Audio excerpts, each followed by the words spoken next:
का रे, डोळ्यात पाणी का?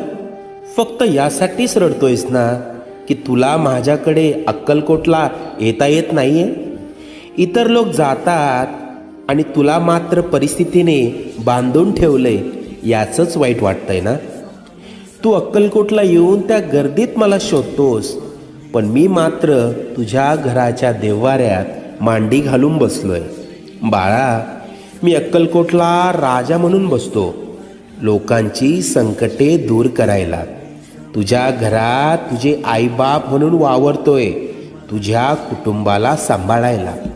आजपर्यंत तुझ्याबरोबर जेवढं वाईट व्हायचं होतं ते होऊन गेलंय. आता येथील सुखाचे सोन्यासारखे दिवस.